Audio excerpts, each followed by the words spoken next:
I was nearly waiting for Brandon there, but since he's not here, hello humans! It's Rob here with NotaRobot Podcast, DC Comics Review Show number 113. I don't think that's an unlucky number, at least it better not be. So, this is the world's greatest comic show about the world's greatest superheroes, and with me, as always, is Josh. Howdy, howdy, howdy. If you heard me before, that is correct. Mr. Brandon Chandler is not with us this week. He's very busy with a lot of schoolwork because apparently midterms is 3 weeks into the year. I don't know how that happened. I guess school really changed since I was last there. 6-week semesters, I guess. Who knows? Maybe. Either that or maybe the college need to go to college. Yeah, maybe. I never did post-secondary, to be honest with you, so I just lived precariously through my friends' post-secondary lives. If you call that living, I don't know. Well, if you want to get in touch with us, you can send us an email to comics@notarobotpodcast.com, and you can get us on Twitter too at notarobotpodcast or at notarobotcomics, and visit us at buymeacoffee.com/NERpodcasts, where you can support us and get in touch with our very own Discord server, where we're always talking about all sorts of random stuff. And you can chat with us and other fans. Keep an eye on Twitter for more info. So for today's books, we are looking at Dark Crisis Young Justice number 4, Catwoman number 47, The Flash number 786, Nightwing number 96, and World's Finest number 7. And if that list seems a little small compared to the amount of books that came out this week, that's because that is pretty much the only ongoings. Everything else is a mini-series. Which or still just blows my mind. not important. Yeah. As well as a couple of honorable mentions, which will most likely be a lot of the miniseries. But before we get into that, let's get into some news. What's going on in your neck of the woods, Josh? Got anything interesting going on? No, not at all. Other than I'm tired of little kids that want to change who they want to be for Halloween every month, because that shit is getting a little too expensive. I can understand that. How many costumes have you gone through so far? This is now we're working on costume number 3, and I know for a fact that the good thing is that I know they're going to change their mind again. I'm almost 100% certain that they're going to change their mind and go back to something that we've already got. So like fingers crossed there. But at least you already got it. Christmas. Yeah. It's like, hey guys, don't grow next year, just stay, 1 year, one height. Use these sons of bitches next time. I went a Scream 2 years in a row when I was like 12, so there's no reason you can't be the same thing twice. Fair enough.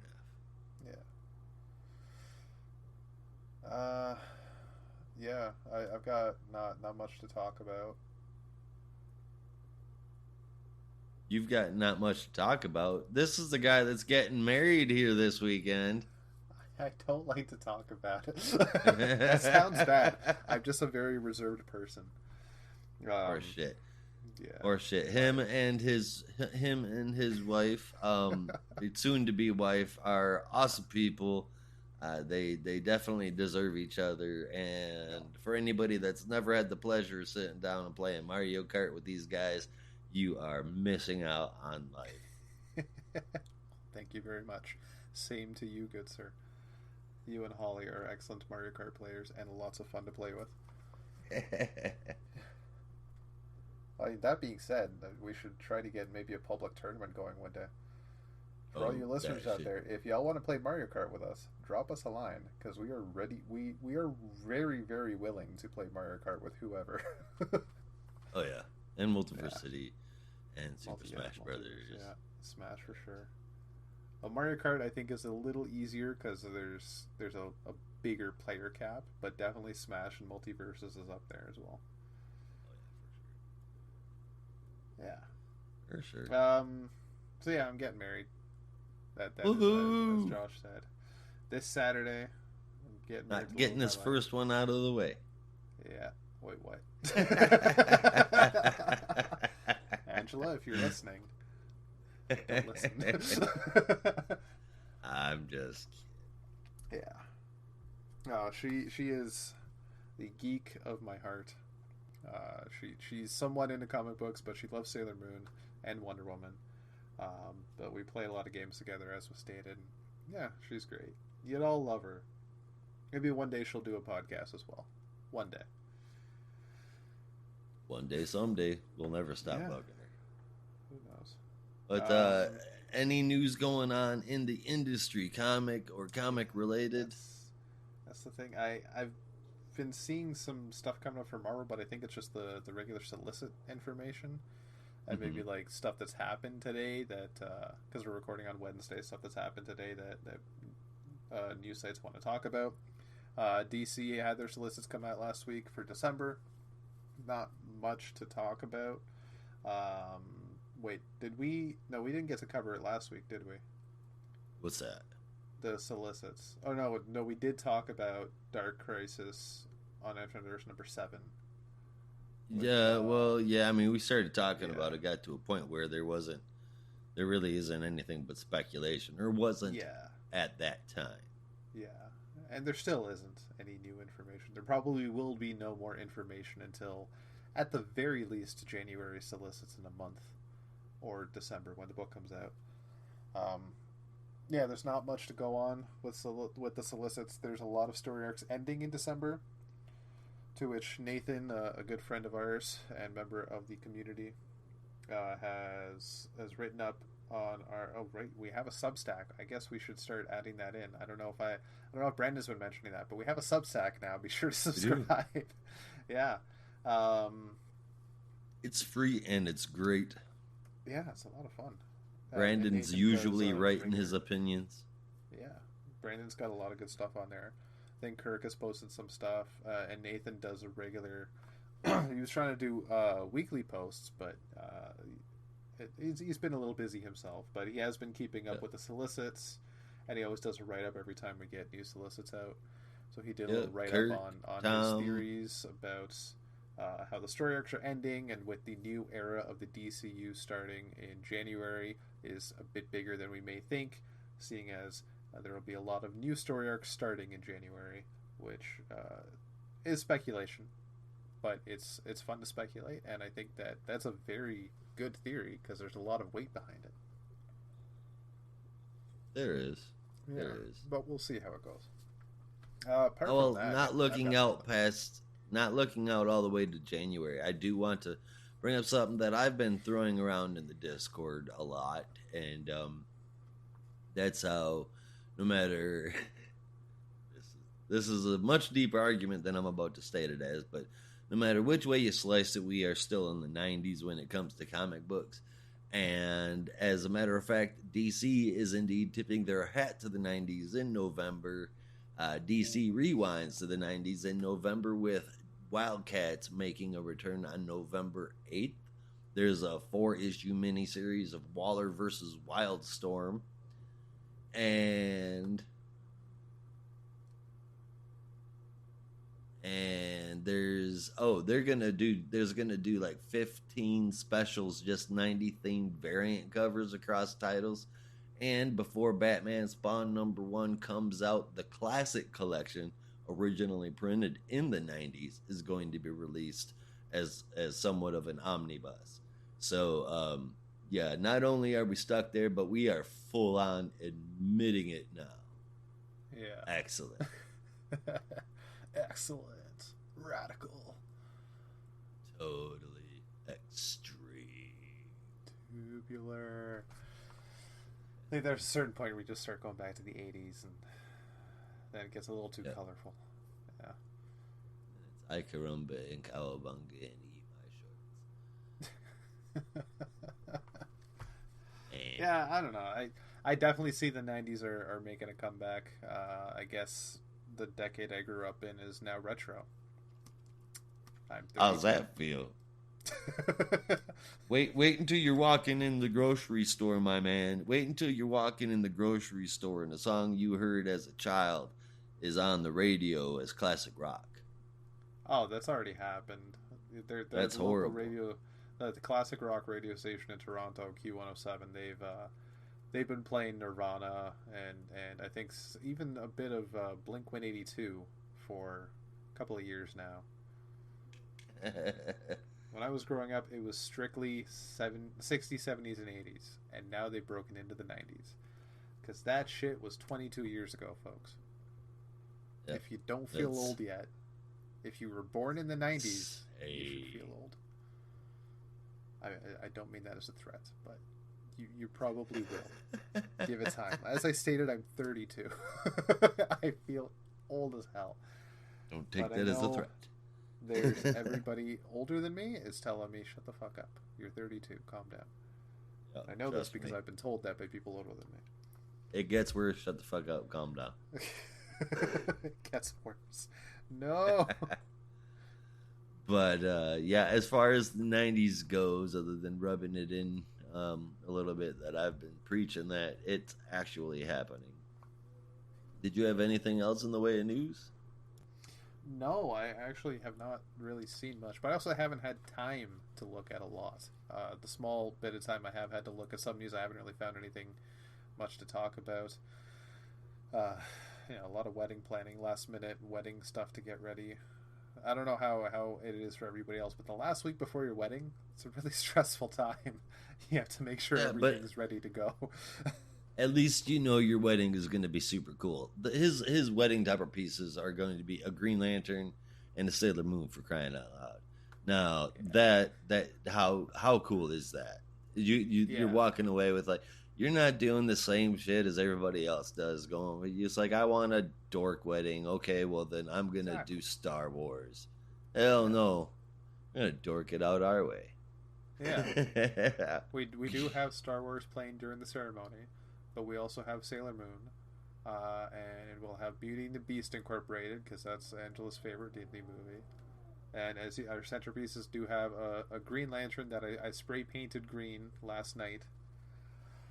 But we'll also be propped up by, because we're both heavy readers, of course, I'm into comic books and Angela loves novels, so it will be held up by a graphic novel and 2 novels that the people can actually, whoever wins the centerpiece at the end of the night, can take the books home to keep and have them as they wish. And if they choose not to have them, feel free to donate them to a school or a library to keep the dream alive. Hells yeah. Tell me that's not wicked awesome. I love it. And yes, not even my choice, but half the graphic novels we have are Green Lantern. Yeah. Nothing wrong with that. Exactly. Yeah, as you stated, do it your own way. Go your own way. I am super non-traditional about this stuff. We're still going classy. We're still doing some traditional stuff, but quite honestly, if you're gonna have fun, if you're gonna do something for you, make sure you do it your way and have fun with it. Don't worry about what everyone else is saying or thinking or doing. Just do it.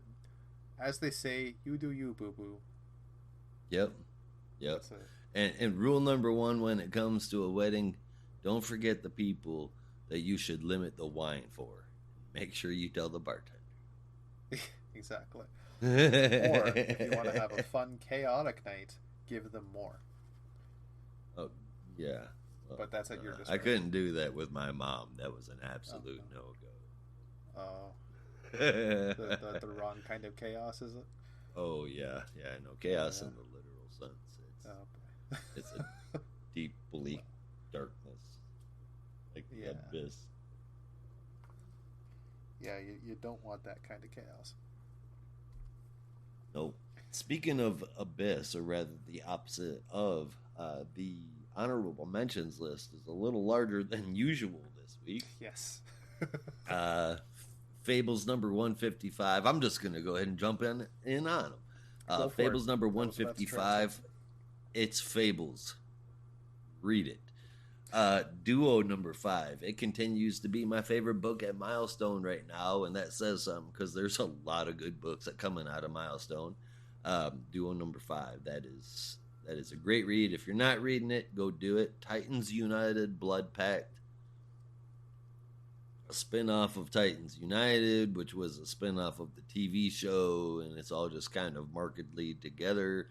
But it is a really action-packed issue with incredibly vibrant art. If that sounds like something you're interested in, go ahead and pick that up.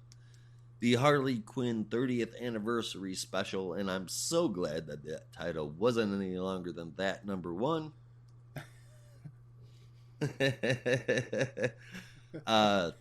It's got 130 different damn stories in it inside of Harley Quinn, one for every kind of flavor that you're interested in, except no kissing Booster Gold. Thank the goofy gods for that one. Up to and including seeing the Harley Who Laughs and even Red Tool. So it's probably got some kind of Harley that you're into. Pick that one up if you got the money to spare. One you need to make sure you've got your budget set aside for is the Black Adam number 4 book. Black Adam number 4 is kick-ass, as has the last 3 been leading up to this. I am super into this book. Priest knocks it out here. Sandoval with the assist. Real good read. You would like it. Deceased War of the Undead Gods. The stakes have never been higher, and I mean, shit just got real in this one, guys. Such a great read with amazing art. All Out War, DC versus Vampires. That art is great. The story is great. The whole series is pretty damn good. I like it. Batman the Night number 9. I am still a fan of this series. 9 issues in, and I was starting to get worried that it was going to be something that eventually got stale, covering the same period of time, but it's not. It's written really well. Zdarsky in what feels like something different than I've read from him in a long time, if ever. And it's really good stuff. I suggest you do that one. And then finally, Batman One Bad Day, Two-Face number 1. I didn't think that these would be worth a damn, but they are. This is a really good Two-Face story. Where I felt like there were so few of those left, if any, good Two-Face stories left. Tamaki pulled it off, man, and I really enjoyed that one. A pretty hefty honorable mentions list, but and overall it's a pretty good honorable mentions list. No ones I had to specifically turn on this time. Yeah, if I could, Batman the Night number 9, like. With that, you're getting exactly what you were told you were going to get. And that's just that journey of Bruce before he became Batman and meeting all the masters he trained with. And that's exactly, you go in with that expectation, you get that. And it's awesome.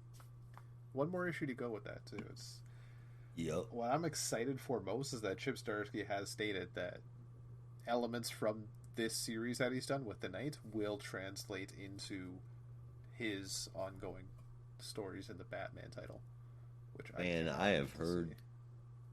have heard some shit about where that is supposed to be going. I heard it accidentally. Oh shit! Yeah, just fucking like crazily just mentioned in this article I was reading, and that. Failsafe isn't just a failsafe for Batman, and I'm gonna that's what okay, and that's why we saw that flashback at the beginning of the book, as a link to what it could be a failsafe for. I don't want to say anything more than that. Right. If you're not reading Zdarsky's Batman, you should. So if you haven't, go out and pick that issue up just so you can see what the hell I'm talking about. If nothing else, so far this is great, guys. You really got to check it out. And if that rumor is right, it is. It'll be very interesting and interesting in a way that I don't see how this wouldn't just change Gotham. It would definitely change I would think it would definitely change Batman's world. Hmm. Potentially the whole Bat family's world. You'll Well, have to go back. I don't want to say it for the and I usually don't have a problem dropping those, but I think that this one I don't want to say it because this isn't my theory, but two, if it is right, I don't want to put that out there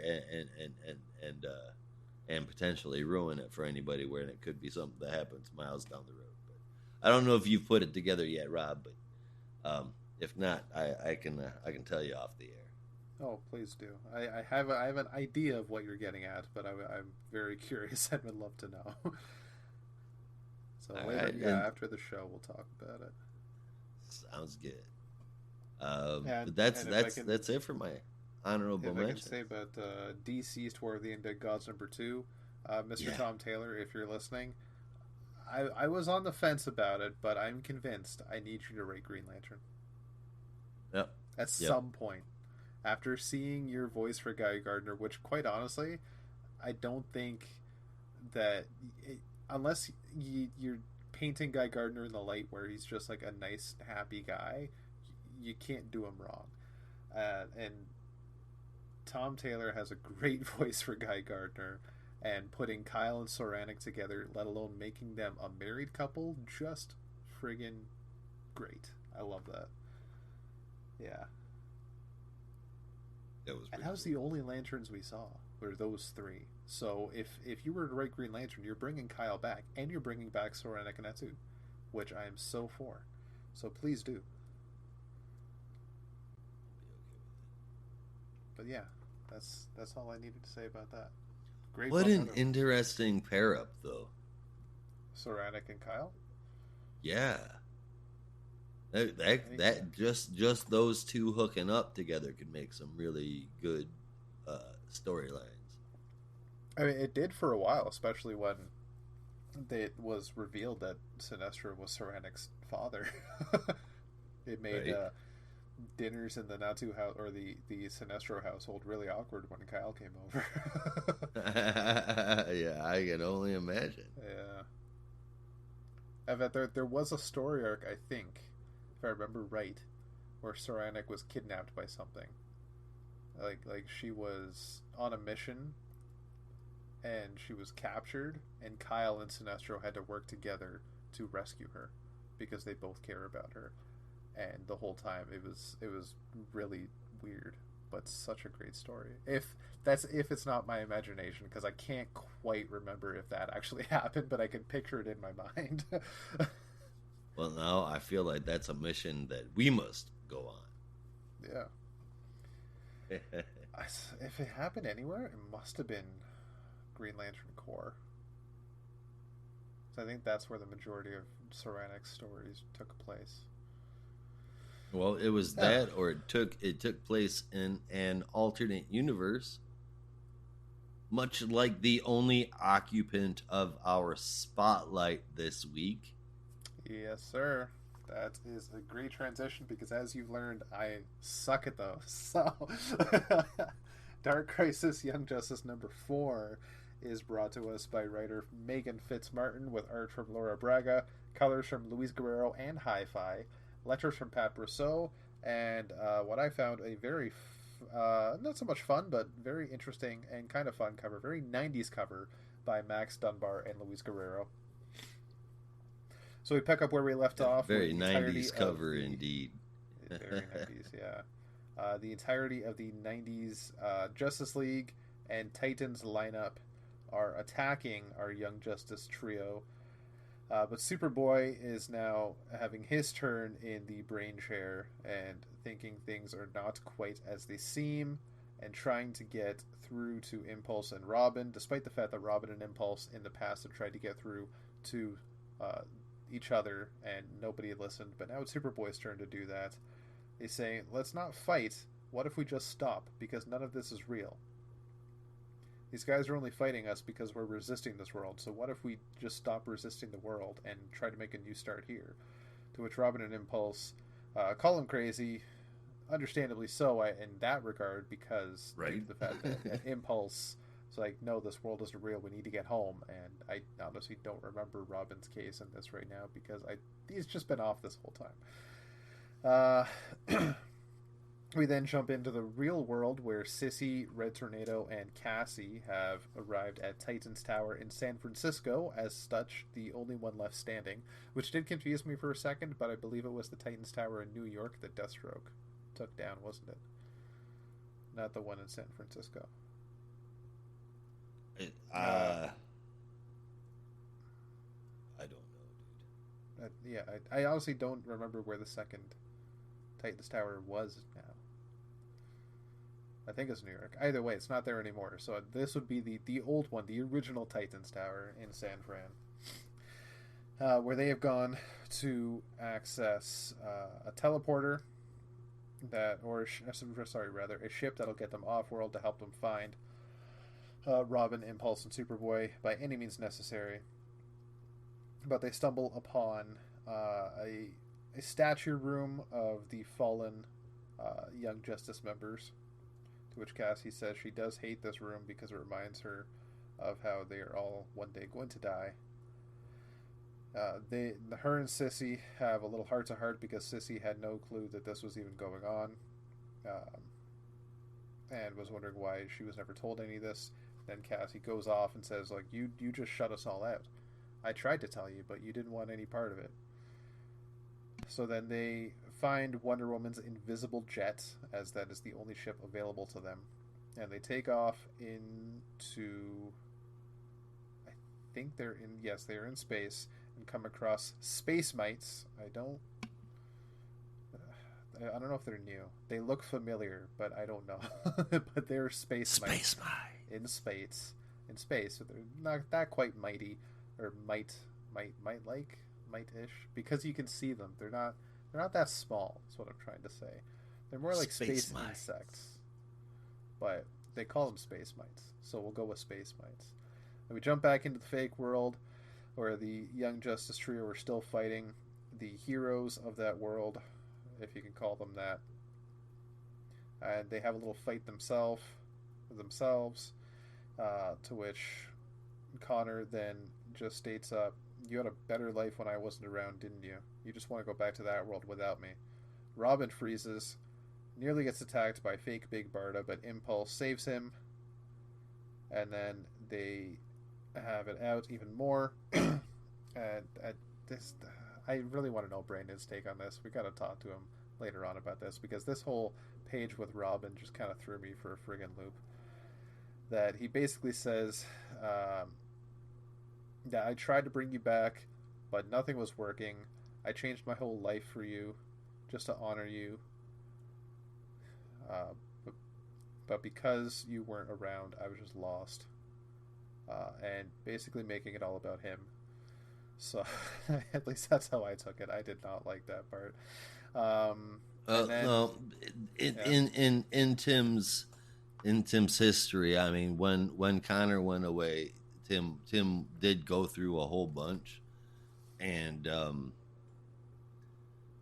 without saying it here, they kind of make it sound like Tim and Connor may have had a thing back then, and that I think anybody that had even the slightest bit of an open mind just kind of assumed the same thing. Yeah, right. But I think that this is just like referencing back to that. Fair enough. Yeah, fair enough. I can see that. There have been theories for years about how they might have had a thing in the past. Maybe they still can. Who knows? If Brandon gets his wish, Bernard will go away. So we'll right? Yeah. And before they Jesus! Can you imagine if both Superboys ended up being bisexual? The fucking internet would melt.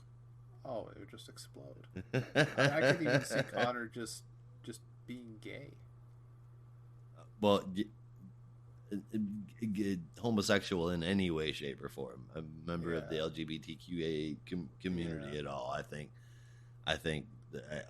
You know what? Almost to the point where I would love to watch the heads blow up on news. I think that they should do I mean, look at this guy. He wears a short biker's jacket and skin tight red leather pants. Exactly. He's High heeled shoes, guys. Come on now. Come on. Come on. Were you surprised when Judas Priest came out too?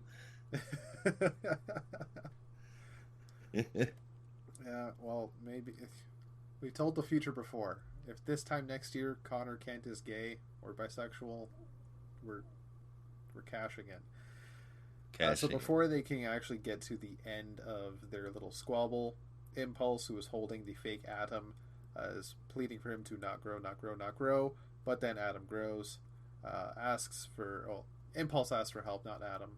But then the Atom fires off some psychic wave, which is not a power Ray Palmer has, but it's happening anyway.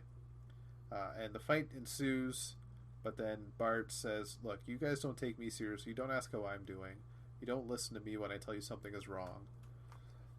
And has his whole thing in the sun where they're all basically saying to each other that y'all don't care about me. But they all care about each other. They're just not admitting it to each other, which is insane. And we jump back to space, where the other Young Justice trio are getting attacked by space mites, which have appeared to have grown now. Red Tornado is outside, but can only do so much, because there are many of them and one of him. So Cassie asks Sissy to go out in space and shoot an arrow, because physics, I guess. She can't do it because nobody else will be able to fly the jet but her. Understandable, but how the hell do you think a bow and arrow is going to work in space very well against space mites? I don't know. The point is, space mites. Sissy goes out and a space mite breaks the strap that is tethering her to the ship almost instantly, because logic. Red Tornado flies after her, catches her, saves her.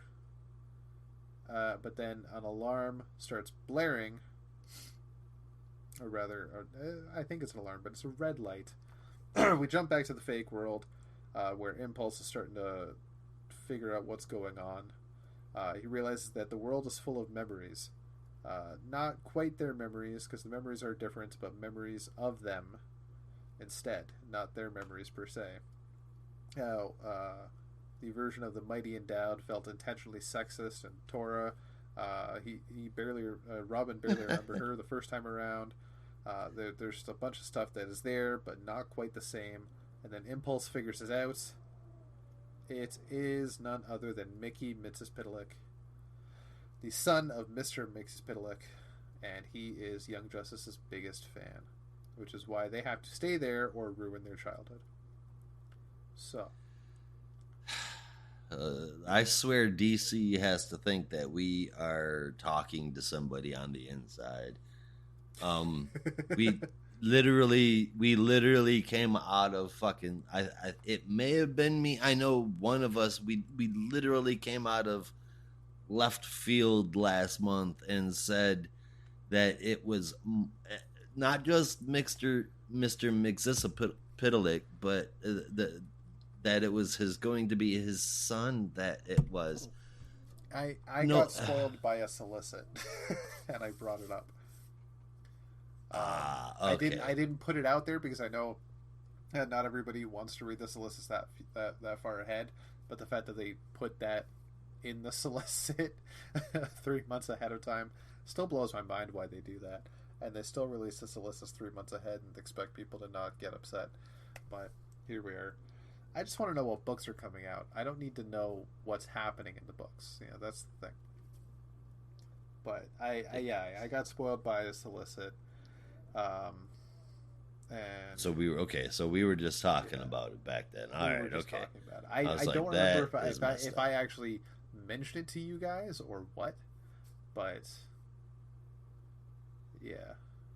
I remember talking about it, so that must have been.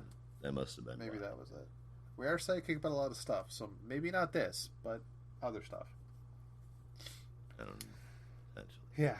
Anyway, For this issue, though, it's either it's getting repetitive with the plot or it's just getting old for me, because they seem to just be going in circles. It seems like the squabbles between the trio are finally coming to a head, but it also felt like Megan Fitzmartin was just kind of having them repeat the same things over and over again and getting nowhere with it.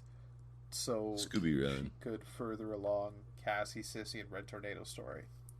Because when you have them actually doing stuff in the real world, you need the other three to be doing stuff in the fake world. But there's only so many things they could do, so just have them do the same stuff over and over again, which is not great. But here we are. It's issue 4, and they're finally coming to a conclusion on a realization of what's going on between the three of them. But I don't think any of them have quite actually hit it yet. And now they're interrupted by the villain, so who knows if it's even going to happen. And the color difference, here's the thing, it's the same pencils, and we talked about this before, how between colorists pencils can look completely different, but there's a striking difference between 2 pages that I had to like go back and look and figure what the hell was going on, and then I realized it was 2 colorists because they didn't talk about how they were coloring certain backgrounds.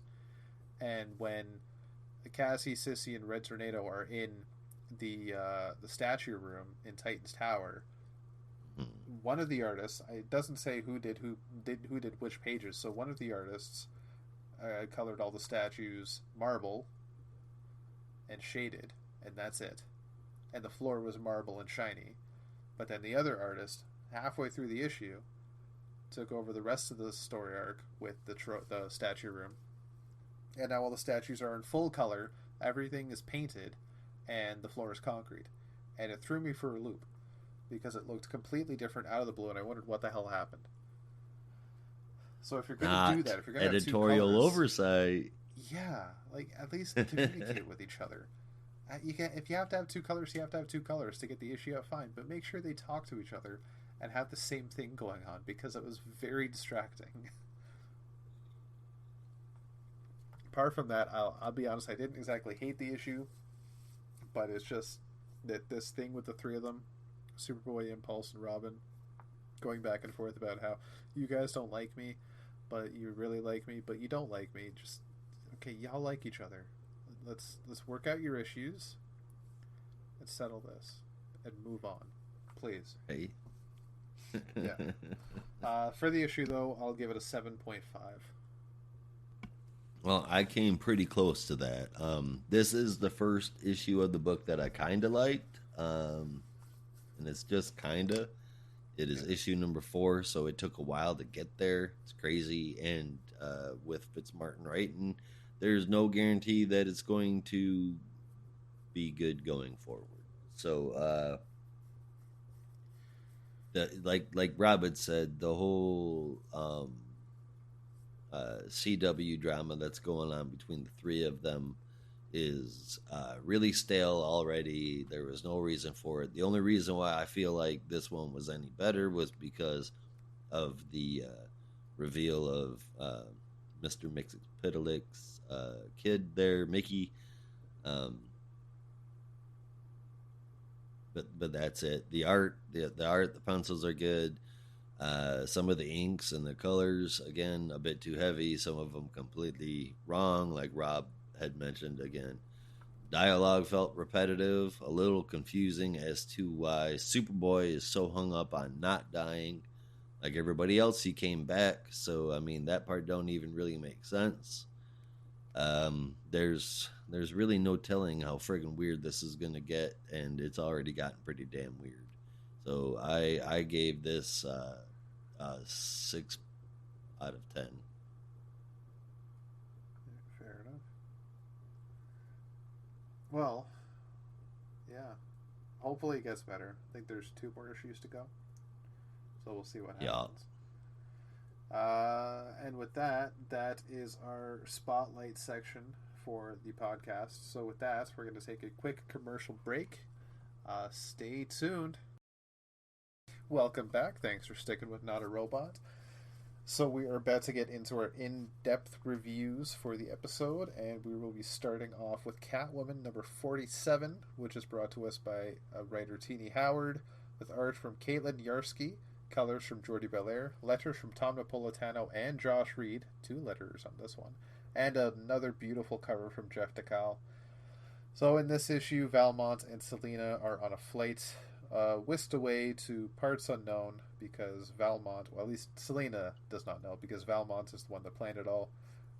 But as it turns out, he planned trips to various places in Europe where the various families of the crime lords of Gotham currently reside, and they are going to run little ops to take down bits of their operation from across the world, starting off with the Finbar's family, the Sullivans, I believe is his last name, where they're going to, and here's where it was a little iffy on it because it was a lot of words.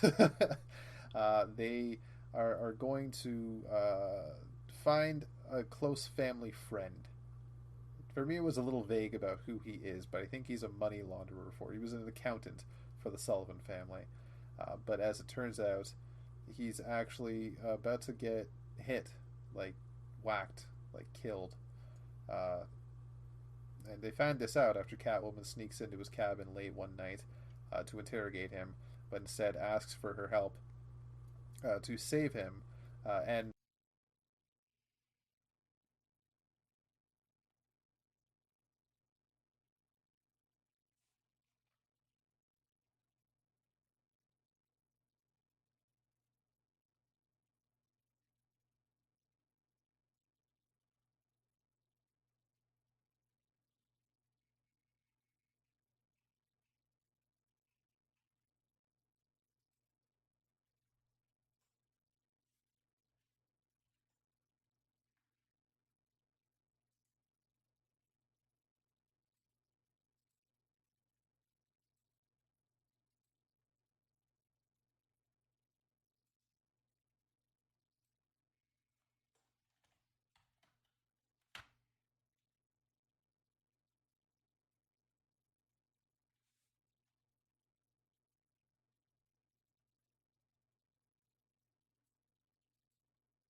son of a bitch, what's the last thing I said?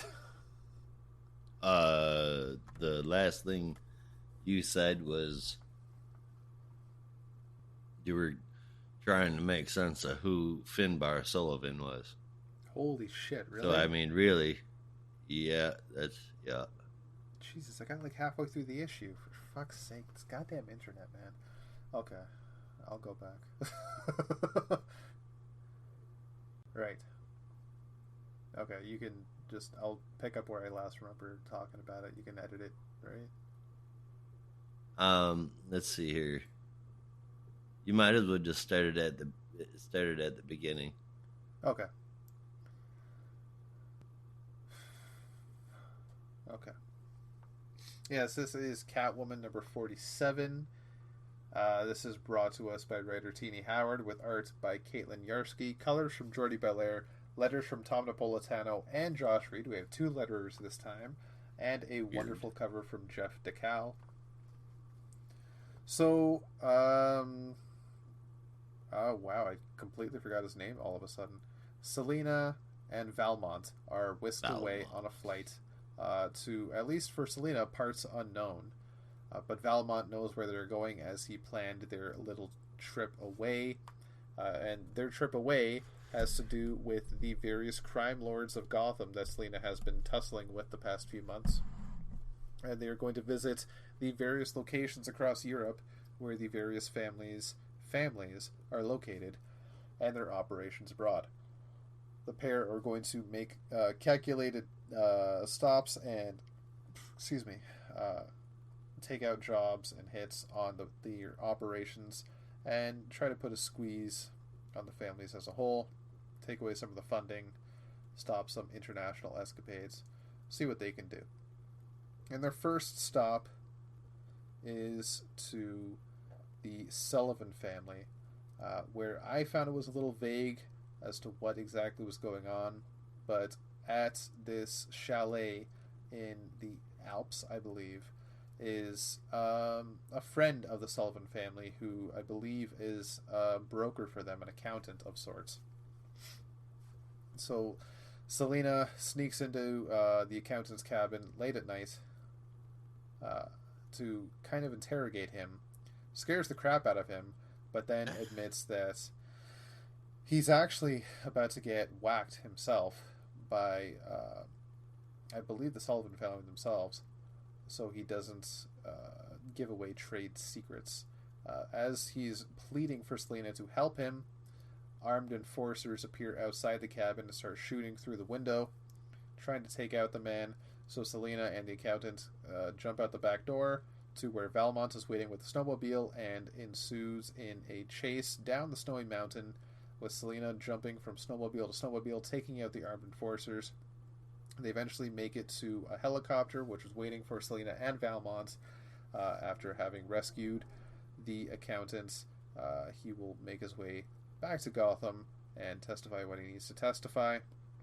Meanwhile, in Gotham, Dario Tommaso is watching Selina's apartment and cat sitting, her very galaxy-themed cat. He's left the place a mess, so much of a mess that the costume he has laid out and is slowly assembling to maybe one day perhaps be Selina's sidekick, as he might be even going so far as to workshop some names with the kitten, Stray Boy or Tomcat or something better. I think something better. Just don't do Catman, because that's got baggage to it. Yeah.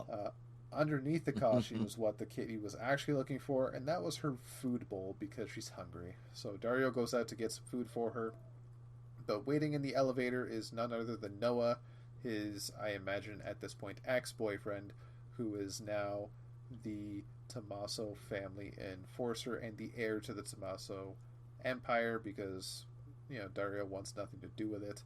So Noah kidnaps Dario, stuffs him in a trunk, but Noah is smart enough to have a second phone and try to contact Selina. However, Selina and Valmont are buried deep underground in Vienna, Austria, in a vault, which I believe is where I never remember which family it is, because they were not very clear about which family they were attacking next. They didn't actually say, I believe. But it's the family that is trafficking women. I believe that's the Ebenescus. So yes. They find photos of women that Selina describes are very disgusting, but unfortunately exactly what they need to take down parts of the operation, and all the while will also steal some loot, gold, treasure, and money at the same time.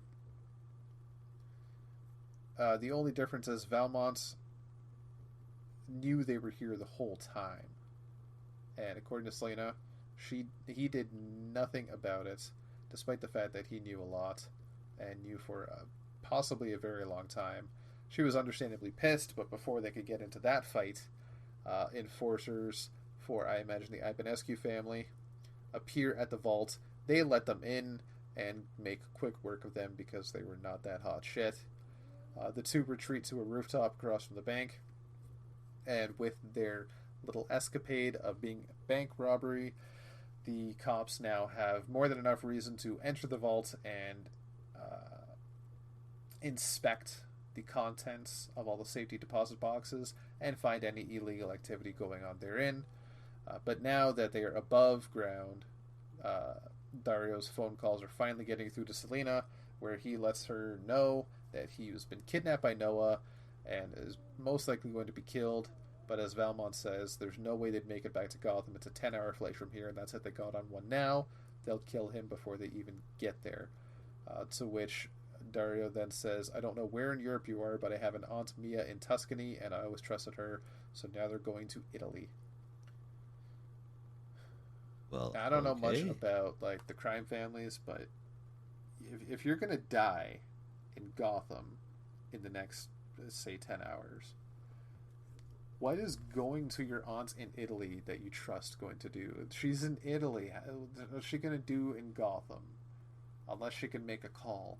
But Catwoman can make a call. It just seems a little odd, but we'll see in the next issue because I'm sure Well, there's a good story coming. It just seems maybe very his aunt, confusing. maybe his aunt carries a little more weight than the average person does. Oh, maybe, maybe. It would be his dad's sister, so potentially. Indeed. I don't know. Man, We'll see in 48. I don't know. I'm also hoping Valmont doesn't woo Selena or woo her too hard, especially now that it's come out that he knows a little bit more than he should, a little bit more illegal activity than she's more comfortable with. So I hope they stay as just comrades and not lovers. Though I also fear it might be too late for that, because I am a big Batcat stan. We'll see how it goes. The yep, art's still I'm a great. Batcat stan too, but you know, just I don't know if that if that's ever meant to happen or not. Yeah, we'll see. Maybe it's best left to the Elseworlds. We'll see how that goes. But as for the art, stellar art still. The pencils were fantastic. The colors were really nice. The lettering for both of you, Misters Napolitano and Reed, very well done. I've already spoken volumes about the cover, and again, I don't think we've had a bad issue of Catwoman in ages, at least in recent memory. Uh, I don't remember. I wasn't reading much Catwoman before Infinite Frontier, so I couldn't really tell you what it was like back then. But from what I hear, it was really good then too. So, yeah, it's been a good run. 8.75 for this issue. Really enjoying this story arc. I gave it the exact same score, an 8.75. Man, first off, what a badass cover. Jeff Decal, or however we're gonna say that. What a cover artist, man! And it was the art inside was so good too. Um, some of the facial expressions, excuse me, there. Some of the facial expressions, in a couple of the panels, I wasn't a huge fan of. A little bit more simplistic than they needed to be, but other than that, really, the story. It's the kind of Catwoman story I like. Badass, intelligent, methodical. Can't talk. I am looking forward to number 48 and the one after that one as well. The relationship between her and Valmont is a curious one, and I'm interested in watching it unfold. However, that happens as well. But yeah, for me, 8.75 out of 10. Right on. So while I do hope that that relationship between her and Valmont happens at a somewhat slow pace, I am hoping that we can quickly flash on over to the next book and take care of that one. Right on. I think we will definitely head west towards a new city. Yeah. Indeed. The Yeah. Flash number 786, written by Jeremy Adams with art from Aman K. Nahualpan, colors from Jeremy Cox and Peter Pentazis, and letters from Justin Birch, and a really cool cover from Torrin Clark. Out of the omniverse spanning, affecting everything Dark Crisis, This is the only book that was touched by it this week really. Um, this book. This is everyone teaming up and working together to take out Slade's Dark Army. We've got the Bat Family, Spoiler, Cass, Signal, Oracle, and Damien. They take on all of North and South America. 5 members. Titans take Asia. Roy Harper, Cyborg, Starfire, Raven, Aquaman, Donna Troy, and Red Arrow. 7 members. The JSA gets Europe. 11 members. What the hell? I mean, you're including Power Girl and Dr. Fate. And they take double what anybody else has, and they get the smallest group of land. What is wrong with the JSA? There's not much faith in these OG heroes anymore, I'm gonna say. I mean, am I wrong? Is that messed up or what? Yeah, the team size was definitely. I was wondering how the hell you're gonna lead the Bat Family to 2 entire freaking continents. The JSA I can understand with Europe because half the team that's still around, maybe not even half the team. Some of the members fought in World War II, so they'd have a good idea of at least some of Europe. But yeah, you're right. The proportions just don't make sense. Nope, not even a little bit. Oh, and then to help everyone everywhere is going to be the Flash family. The family, emphasis on the family part. Jesse Quick, Max Mercury, Kid Flash, Jay Garrick, Wally, Linda, Jay, and Irie, all superpowered speedsters now. Dick is not around because he's with Garfield, sitting at his bedside, feeling very bad about how he saved Garfield's life just by being present. Because, an explosion wouldn't have killed Dick. Before everyone takes off, Mr. Terrific whips up a costume for Linda, but not for the kids, go figure. It's a cool-looking, retro kind of styled costume that reminds Jay of Judy. More on that later. They run all over the place. People are getting stuff done. They run into Animal Man and Animal Girl, which is awesome to see them again. I hope that we get to see more of them. So half the Flash team and some of the JSA converge on an island of Nazi zombies. Had to be that for some reason. Nazi zombies, that's just your typical cannon fodder. It's awfully seen on an island of not connected to anything, just a bunch of zombie Nazis hanging out. It turns out that particular isle of Nazi zombies was under the charge of Clarion the Witch Boy, who was also holding some of the JSA as prisoner, who was also quickly contained by Wally West, who happened to learn just a few sigils to do just that from the Justice League Dark. Wrapping up that fight, they race toward the next ones. This story continues in Dark Crisis Infinite Earths. Flash continues next month, and Wally becomes a pro wrestler. So I guess I'm glad to know things go back to normal so soon, I guess. First, the Judy thing. Judy's been mentioned a couple of times lately. The Stargirl TV show, the Spring Break special, and it started with seeing Judy Garrick written on the chalkboard at the beginning of Flashpoint Beyond. So there's no definitive answers yet, but it may be his daughter, though him and his wife never had one before. They were unable to have kids. Previously in storylines, they adopted a son, but he died at like 3 or something. So either that never happened and they changed the character somehow, or there's something more afoot here than we previously thought. There's going to be some kind of relation here. What also is cool is that apparently with the new JSA, Judy Garrick may be a hero within those ranks. And also, though there is already and will continue to be a version of her here in the main universe, we will get an additional Huntress on the JSA when the JSA comes back. And I hope that's really good. Not just the Huntress, but also Huntress. there's times where both the inks and the colors are off in this book. The rest was really good art. The story was pretty cool. I'm glad it wasn't really tied to Dark Crisis, other than that very initial page of why we are all together. Cool, great, awesome.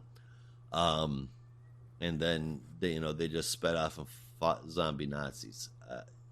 Somehow I enjoyed that better than any other Dark Crisis book I've read. I'm thankful for that. Last time a Flash book got tied to a story arc, it was ridiculous. We lost important pieces to just nothing. The cosmic treadmill is gone, and we still have nothing or nothing. No point. It disappeared for no reason. There was no reason for it to even happen or be tied to the Flash book.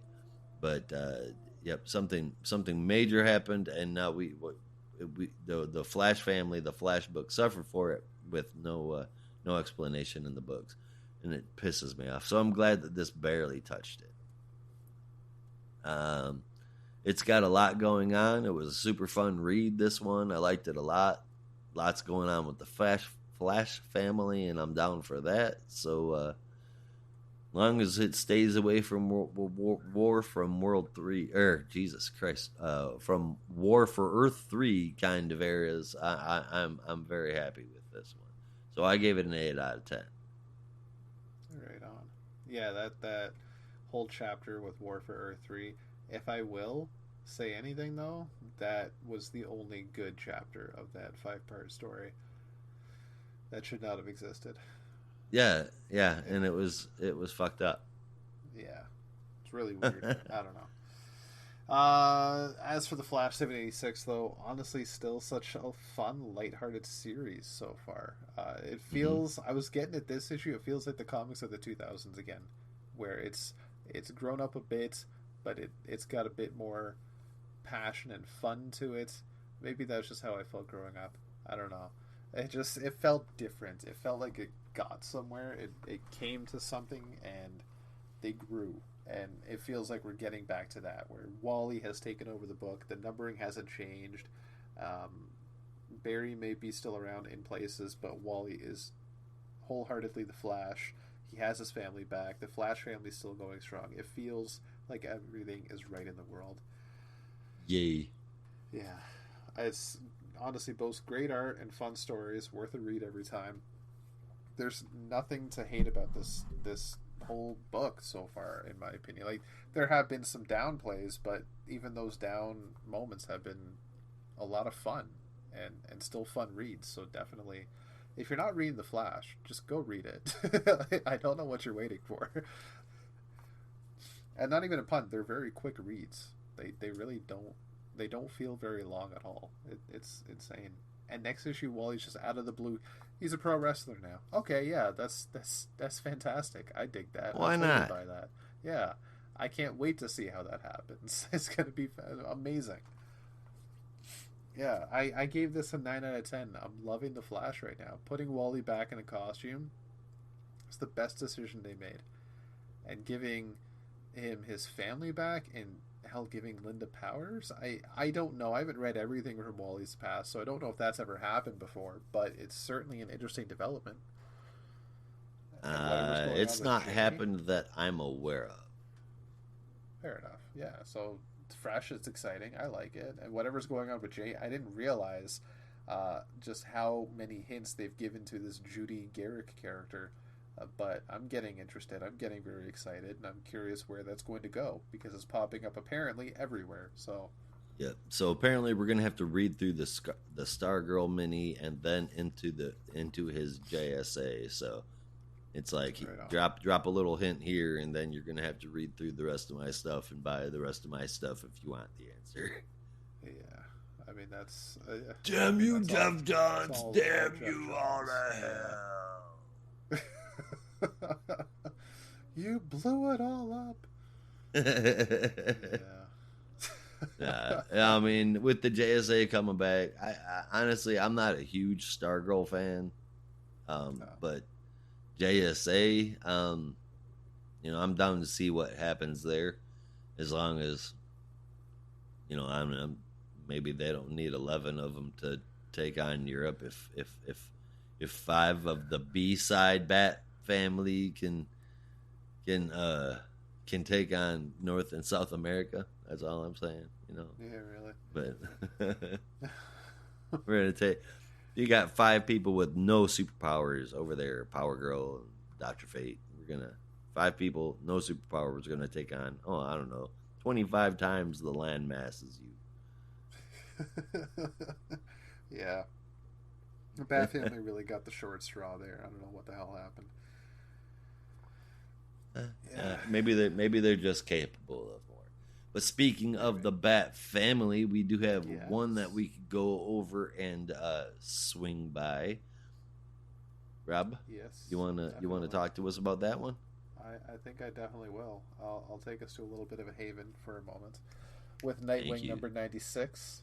I think I'm starting to get a little bit better with these transitions. We'll see how it goes. I will monitor in the future. So, this is written by, as usual suspect, Mr. Tom Taylor, with art from Bruno Redondo, inks from Caio Felipe, colors from Adriano Lucas, and letters from Wes Abbott. So, we open up on Bloodhaven, where Batgirl is zooming her way through the streets towards Haven, which is currently on fire thanks to Blockbuster's enforcers. She's trying to get a hold of Nightwing, but he's unable to respond as his mask has been beaten off his face by Blockbuster and his identity has been revealed. He puts the mask back on, stands up, which I find very out of the blue considering how viciously he was beaten last issue, seemingly unconscious, but here he is just standing. Puts the mask back on. Blockbuster calls for Electrocutioner and Brutal to merge on his location and bring more soldiers, if not everyone. But Dick is ready to fight. He has the moment he needs. It's going to take a few minutes for them to get there, and that's all the time he'll need, so he begins to put the beat down on Blockbuster. Batgirl's still trying to get a hold of him. Now she actually can, now that his mask is back on, and tells her to worry about Haven. He's got this. Blockbuster knows his identity, but she needs to worry about Haven and evacuate people. He can take care of Blockbuster and proceeds to not just physically beat him, but verbally beat him as well, basically saying how Bloodhaven is against him. He will be left with nothing. Everyone hates him, and he's going to lose. And the Batgirl arrives at Haven, which is technically a flame, but the citizens of Bloodhaven came to pour buckets of water on the fire and slowly douse the flames. Everyone is there to help because they all love Haven as a concept and a reality. So which Nightwing then takes that information straight to Blockbuster's face along with his Eskrima sticks and tells him that it sounds like Bloodhaven is putting your fires out, Blockbuster. The entire city is fighting you. You're done. Beats him with a book conveniently called Moby Dick. To which Brutal, he calls out for Brutal and Executioner because he's getting the beatdown laid on him. Brutal and Executioner are standing outside the building that Blockbuster and Nightwing are inside. But Batgirl and Batwoman are standing guard outside the door, not letting them in. But Batgirl pulls out a tablet and says, "Look, I've got something to show you. You should definitely see this, and then you're going to want to tell all your friends." Back inside, Blockbuster begins to get the upper hand against Nightwing, breaking one of his Screama sticks and smacking him away. But Nightwing gets a sneaky uppercut kick to the face on Blockbuster, which sends him flying through a window and onto the ground. And a Bloodhaven citizen dumps a bucket of water on him and says, "This place doesn't belong to you." So he runs off to the car where Electrocutioner and Brutal are and demands for them to open the car, to which Electrocutioner says, "No, we know what you did. The hero showed us how you own Bloodhaven Private Prison. I did time there. I had barely any food or sunlight. I was stuck in hell." And Brutal agrees that, yeah, I had friends there, some that didn't even survive. Screw you.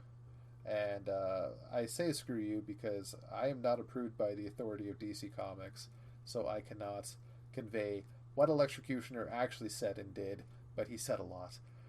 It's a great panel. You got to check it out. So the fires are out. The day is saved. Batgirl heads up to Nightwing, to which he is finally safe. She comes to his side Love that panel. and very wistfully says, "I'm not really okay. Blockbuster knows who I am. It won't be safe. We won't be safe. We can't be together." To which Barbara just laughs it off and says, "Yeah, fuck that. I love you, and I love how everything won. I love the part of you that wants to protect everyone. So this is a bit of the sacrifice that I'm never going to accept. We're always in danger. There is no reason for us to split up just because somebody knows your secret identity. I'm going to be in danger anyway.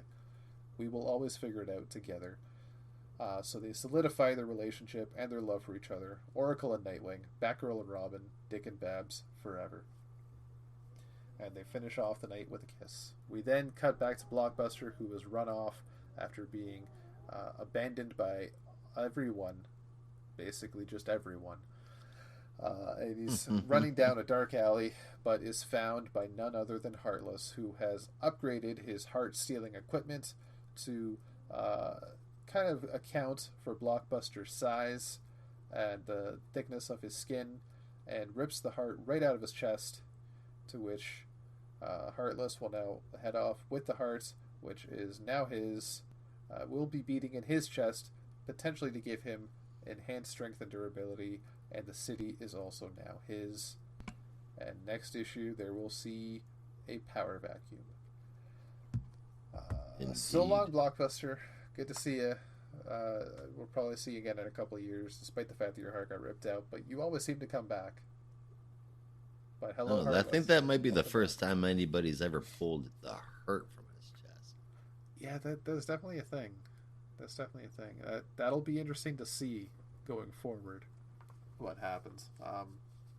Maybe he's actually going to be dead now, but eventually somebody's going to forget this happened, I think. But that's for the future. Yeah, right now, he's dead. Yeah. Dead. Interesting developments, for sure. Heartless making a bigger name for themselves right now. I'm very curious to see where that's going to go. If this is somebody of note to take a name off of, or what? Maybe a Zuko? Who knows? We'll just have to find out. But it's certainly an interesting story. I'm loving it. The art's fantastic. The cover for this, for Bruno Redondo, while it did pick up some heat from Twitter, I think was fantastic. It was a Brady Bunch style cover with the two Robins, Tim Drake and Damian Wayne, in the middle on opposite sides of the Nightwing logo, one scowling, one smiling. I thought that was adorable. Bitewing is there being all cute. You can't go wrong with Haley. It's a lot of fun. I said a lot about The Flash being such an amazing book, but this is also such an amazing book. If you have not been checking this out, definitely check this out. It is a fun one, and for this issue, I also gave a 9 out of 10. Just fantastic. Yeah, indeed. What an awesome issue it really was. Heartless steps up, and now it's his time to shine, or their time to shine.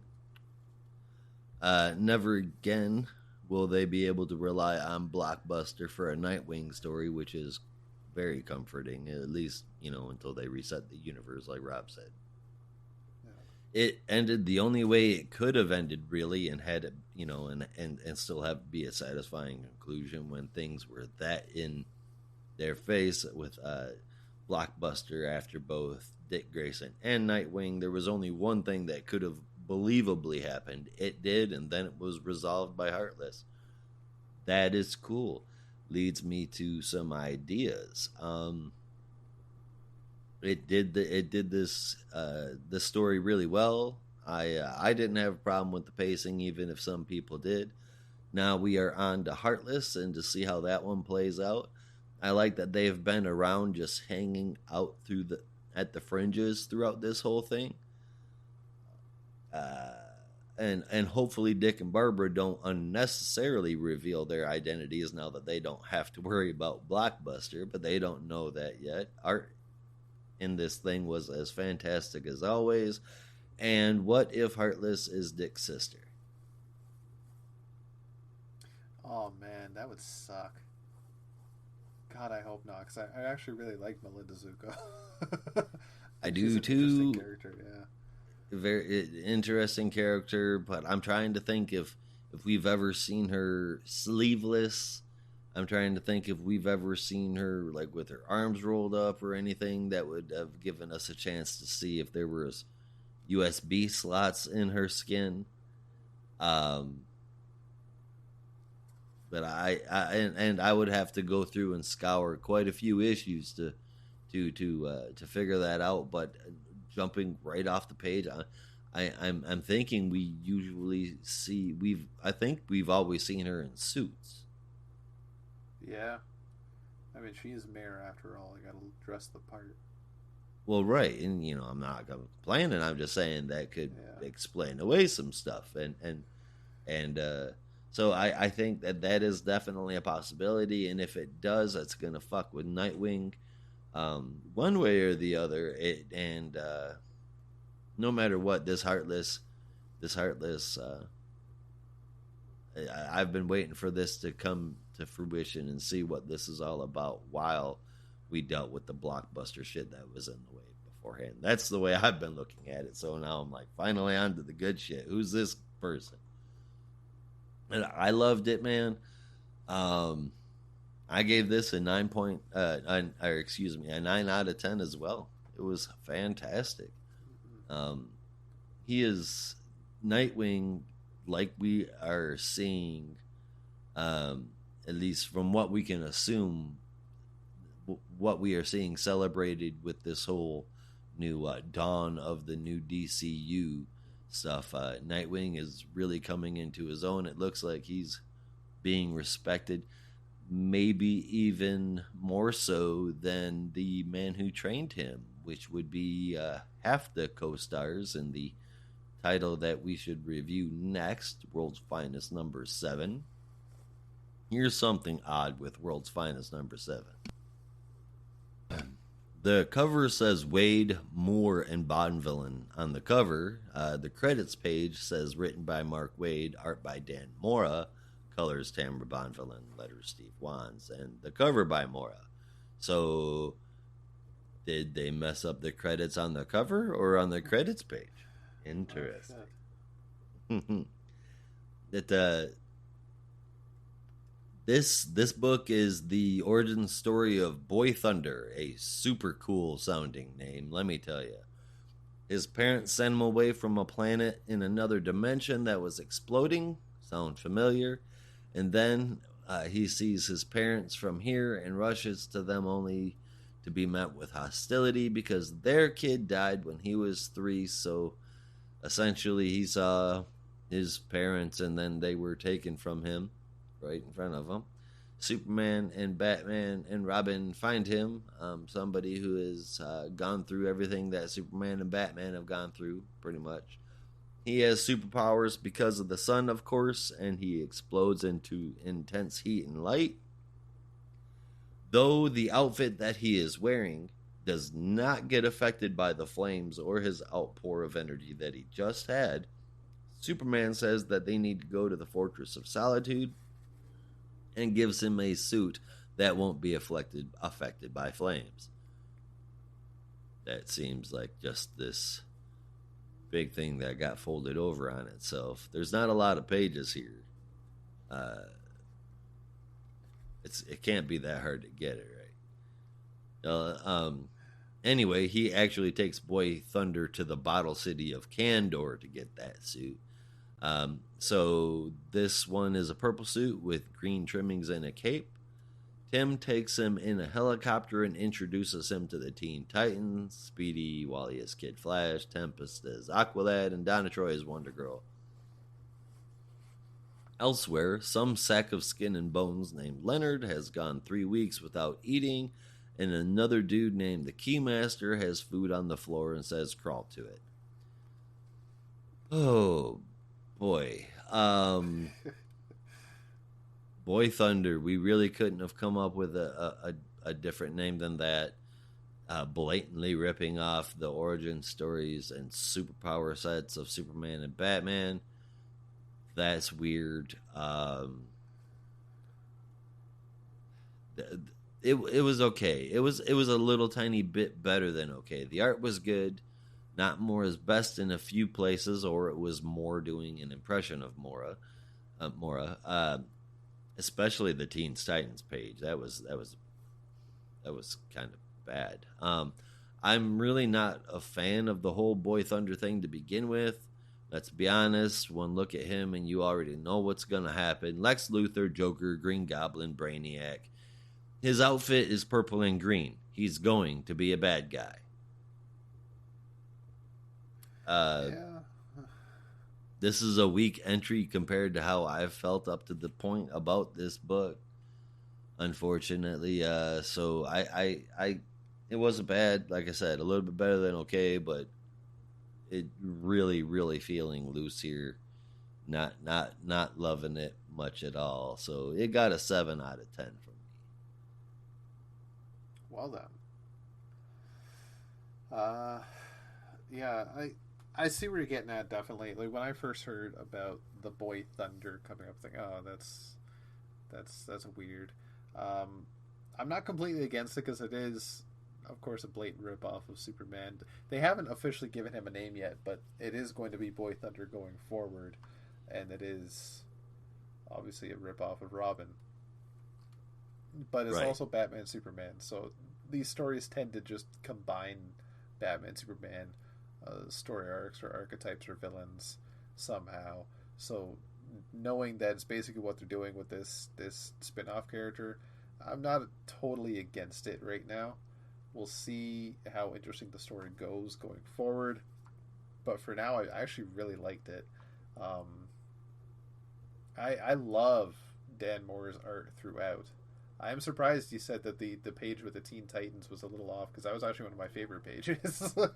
Wow, I thought it really? was really good. Yeah, I got to take another look at it because maybe I missed something. But like, I spent a good chunk of time staring at that page, just seeing Dan Moore's version of the younger Teen Titans. I thought it was really cool to see. I feel like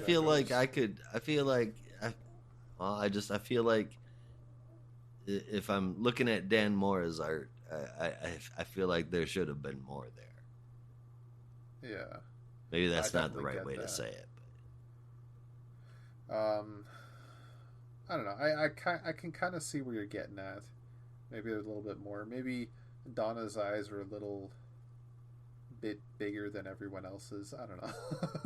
Yeah, and you know, the gimpy look on Tempest's face, the 1950s shucks face on it. Just, I mean, it could have been better. I'm just saying it's not bad. It's not bad. It's just, to me, not Dan Moore. But I would assume with Dan. If Brandon was on the podcast right now, he would be lambasting me and filleting me alive. Not necessarily. I'm kind of curious what his take on that would be, especially when you go to the page previously and you see the 1966 Batcopter that they're all flying in, which I think the Robin copter. Yeah, that was fantastic. Yeah, I'm interested to see what's going to happen. I think that's just the key, isn't it? That guy at the end.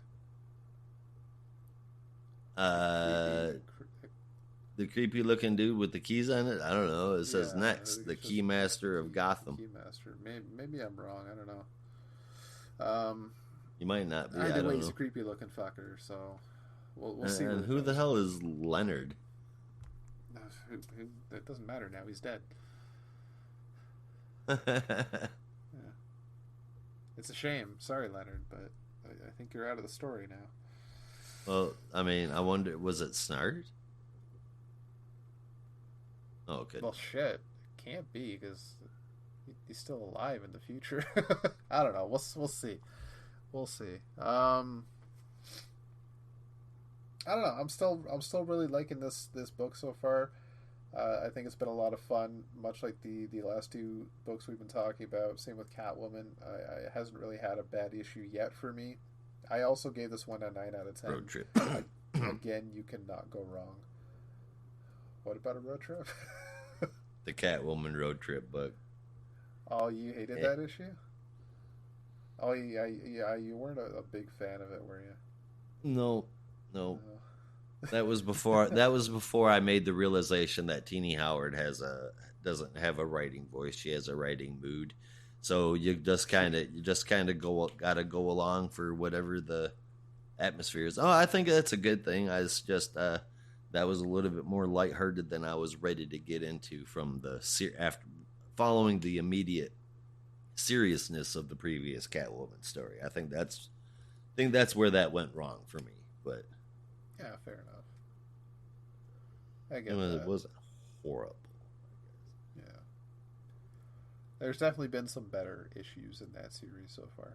Much like I think all four of the books we talked about in our in-depth review, there's been some ups and downs throughout, but at least personally, I've enjoyed every issue so far. I think the only downside for Flash for me was the gimmick issue with the choose your own adventure because it wasn't much of a choose your own adventure. Right. Yeah. Again, that's an issue you really should read physically, and since I read digitally, it just didn't feel the same. I don't know. Yeah, it got lost on me. Yeah. Well, It got lost on me.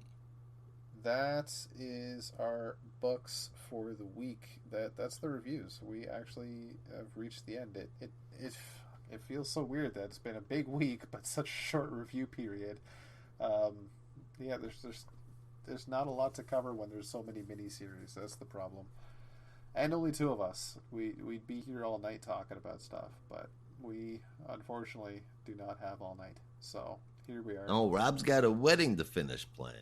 Yeah, I gotta write speeches and whatnot. I haven't written a And speech it in is it, years. it is not easy to climb inside of a skin tight lycra Green Lantern suit. So No, no, it really isn't. With a kilt, it's sticky and woolly at the same time. It's not a nice feeling. I mean, Yeah. Well, horrible, horrible. we'll now shift into our top three books of the week and favorite moment if you have one. Josh, what you got? Number three, I'm gonna give to the Flash. Great story, great time. Number two, Catwoman. This is the kind of Catwoman that I want to read. And number one, Nightwing. Nightwing is just on fire, much like the Haven was in the book. But I'll be damned, it just keeps getting better and better. So Nightwing for my number one, and my favorite moment is from inside the Flash. It was spread out over a couple of different panels, but it's when Irie was talking all that smack to Damian, and Jay was slamming Roy about wearing a baseball cap as a part of his Yeah. superhero outfit. I laughed at both of those, and then they kept going back to it, and it was just like, oh, that's a tickle. I liked it. So, favorite moment for me right there. All right, it was Stephanie kneeling down to Irie, say, "Hey, I'm Stephanie. This is Cass. We're your new best friends." Right, right.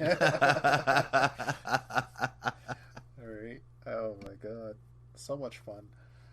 My top three is very similar, albeit in a different order.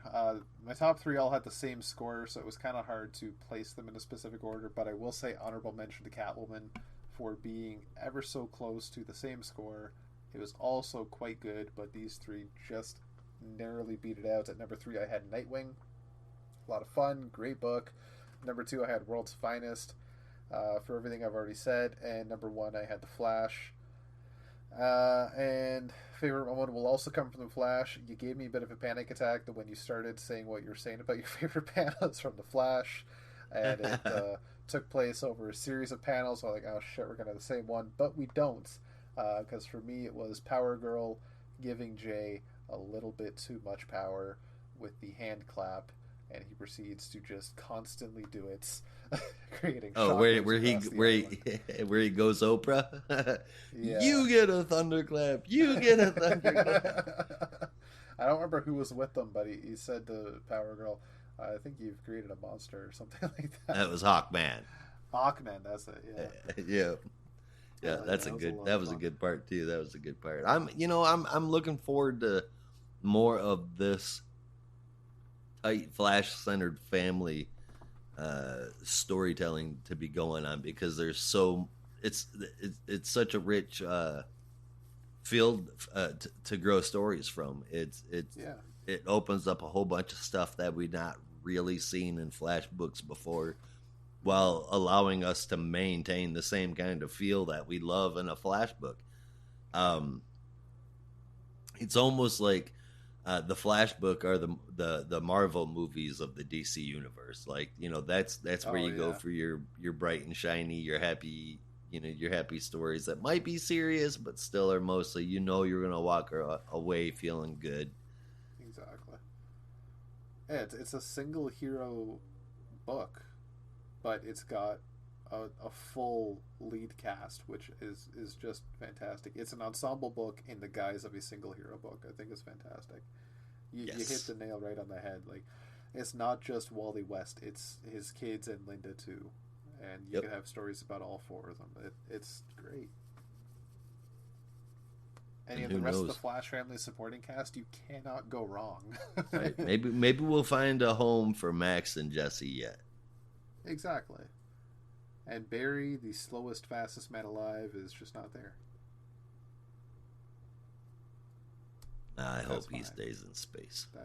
That's fine. Just stay with Justice League Incarnate. That's cool. I don't hate you, Barry Allen, but you've been around for a while. Give the See, spotlight to the rest of the family for a bit. we got Wallace on the Teen Titans, Yeah. but on the Titans we don't have a speedster, right? So Correct. send Jesse Quick over to the Titans. Ooh. Wally West is going to be on the Justice League. Supposedly, because they haven't had a Flash in a minute. I think. Right. So I'm just going by de facto assumptions there. You're the Yeah. official Flash, you're a speedster on the Justice League. So if that's the case, we've got Teen Titans, we've got Titans, we've got Justice League. But we don't have a place for Max Mercury. What team could Max Mercury go on other than JSA, because Jay Garrick is there as a speedster? Uh, hmm. Well, Max, I don't know. Was he ever really on a team? He No. was, wasn't he? No. I mean, not like, he's always just been a side character. Yeah. He's never been like like the guy. And I was trying to Yeah. think of a team where he could be the guy. The Outsiders? I don't know. Oh, no, that's a good idea. That is a good Yeah. idea. Max Mercury is definitely on the outside of the speedsters little thing too, so it fits. I like it. Yeah. I like it. Excellent idea, Rob. Yeah. Fair enough. Well, thank you very much. we need an unorthodox lineup for the Outsiders that we haven't had before. Like, it's cool, like Black Lightning and Katana and Signal. Like, they're cool, but let's have some fresh blood. Oh yeah. Yeah. I think they were the de facto Outsiders team for like the past 20, 30 years now. Let's have a bit of a twist in the lineup, I think. Oh So, yeah. Number one, Katana and Black Lightning run it now, and Batman has nothing to do with it. mm. I That mean, he should was be funding number them, one. but he's broke now. Right. That should be number one. Ooh, Green Arrow and the Outsiders. Nightwing can fund them. He just trusts them to do what, he trusts Black Lightning more than Batman does. He trusts Katana more than Batman does. Let him run it. Get Max Mercury in there, Signal in there. That would be cool. There's a few more Ooh. people that are out there that just need a home. Yeah, Like Huntress. No, I got a lineup for you. You got Green Arrow funding the team and being the pseudo leader behind the chair. Okay. You have Signal. You have Max Mercury. You have Black Lightning, Mm-hmm. and you have Artemis. Hmm. Nice. Okay. Yeah.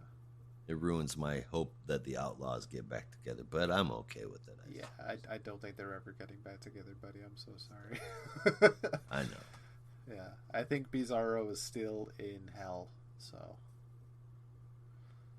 I don't think he's ever getting out A boy can dream. for very long. Well, I want Pup Pup to come back somewhere, you know. Me too. And the fact that you're right, that Bizarro is probably going to be staying in hell for quite some time, literally, and I mean this, it stinks. Much like another thing that we have happening in on this podcast, and that is the